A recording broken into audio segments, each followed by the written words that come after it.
Lors d'un braquage, le voleur a crié aux employés de la banque.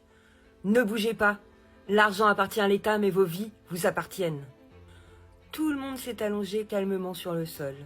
C'est ce qu'on appelle changer de perspective. Quand les voleurs ont terminé le braquage, le plus jeune, titulaire d'un diplôme universitaire, a dit au chef des voleurs, qui n'avait qu'un diplôme de l'école primaire.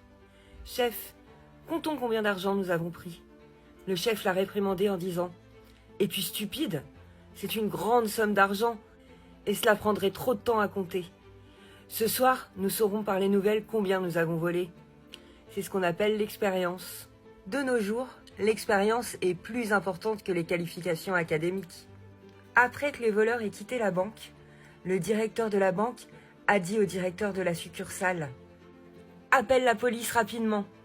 Mais le directeur de la succursale a répondu « Attends, prenons 10 millions de dollars pour nous-mêmes et ajoutons-les aux 70 millions de dollars que nous avons déjà détournés. » C'est ce qu'on appelle aller avec le courant et tourner la situation à son avantage.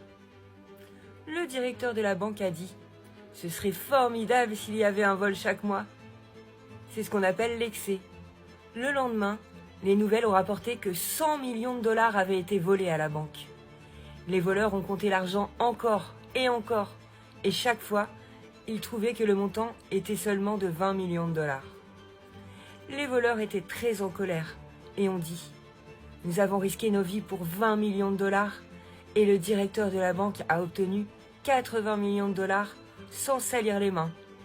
Il semble qu'il vaut mieux être éduqué qu'être un voleur. » C'est ce qu'on appelle « la connaissance vaut son pesant d'or ». Le directeur de la banque souriait, heureux d'être devenu millionnaire et d'avoir couvert toutes ses pertes en bourse grâce à ce vol. C'est ce qu'on appelle saisir l'opportunité. Les vrais voleurs sont souvent ceux qui ont des postes élevés, mais ce sont des voleurs avec des diplômes. Et ils sont nombreux de nos jours.